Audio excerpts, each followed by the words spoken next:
પપ્પા આ બધું શું સંગાયું છે? શું પ્રસંગ છે અહીંયા? તમને ખબર હોય તો મને કહો ને. આર્યા જીગા કાકા હાલ પૂછીએ ને શું છે. એ જીગાભાઈ જય શ્રી કૃષ્ણ. જય શ્રી કૃષ્ણ જયભાઈ. ભાઈ આ બધું શું છે? શ્રી શુભ યજ્ઞ પવિત્ર પ્રસ્તાવની તૈયારીઓ ચાલુ છે જયભાઈ. વાહ વાહ, હાલો હાલો અમને બધું બતાવો, માહિતી આપો બધી. હાલો હાલો જયભાઈ જોઈએ. ઓહો હો જીગાભાઈ, આટલું મોટું ભવ્ય આયોજન કઈ હવેલીનું છે? કેશોદમાં વ્રજભવન હવેલી છે, ત્યાં શ્રી ઉત્સવરાયજી મહારાજથી બિરાજે છે. એમના પ્રથમલાલસિંહ મુરલીધરજી મહોદય, જેમને અમે પ્રેમથી રસગ્યરાયજી કહીએ છીએ, તેમનો શુભ યજ્ઞોપવિત પ્રસ્તાવ, જેમાં પૂરા ભારતભરમાંથી વલ્લભકુળના અંદાજિત 150થી પણ વધારે જેટલા ગોસ્વામી બાળકો પધારવાના છે. વધાય વધાય જીગાભાઈ. આ શું છે? જયભાઈ આ છે અમારા બાળકોને બિરાજવા માટેનો મુખ્ય સ્ટેજ.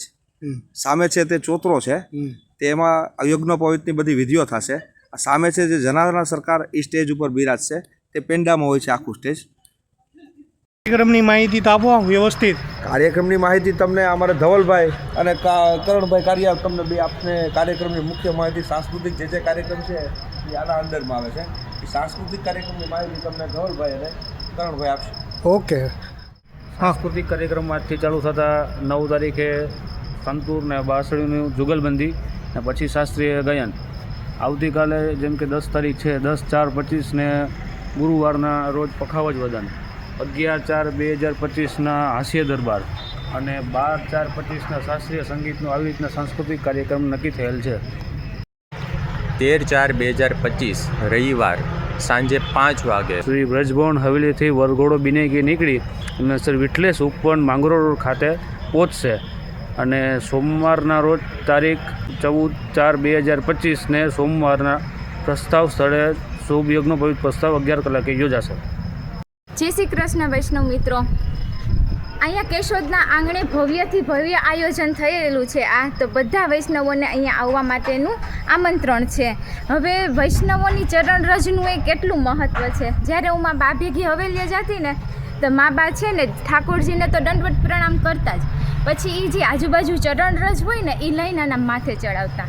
બાપડે સહજ રીતે પ્રશ્ન થાય એટલે આપણે પૂછીએ, બા આમ કેમ? તો બા એમ કે બેની વૈષ્ણવની ચરણરજ છે, એનું એટલું જ મહત્ત્વ હોય. તો મિત્ર, કેશોદના આંગણે આ જે ભવ્ય આયોજન છે એમાં હજારોની સંખ્યામાં વૈષ્ણવો આવવાના છે અને આખા ભારત વર્ષમાંથી ગોસ્વામી બાળકો આવવાના છે. આજનો લાવો લીજીએ રે કાલે કોણે દીઠી છે. શ્રી ઉત્સવરાયજી મહારાજના પ્રથમ આત્મજ, જ્યેષ્ઠ આત્મજ શ્રી મુરલીધરરાયજીનો યજ્ઞોપવિત પ્રસ્તાવ કેશોદ ખાતે નિર્ધારેલ કરેલ છે. તો 12 ગામથી ઘણા વૈષ્ણવો પધારવાના છે, વલ્લભકુળના બાળકો પણ 12 ગામથી પધારવાના છે. તો આની ઝાંખી અને દર્શનનો લાવો લેવા જરૂર અને જરૂર પધારજો મારા વાલા. જય શ્રી કૃષ્ણ. જયભાઈ અહીંયા અમારા ગોસ્વામી બાળકોના ભોજનની વ્યવસ્થા કરેલી છે આ ડૂમની અંદર.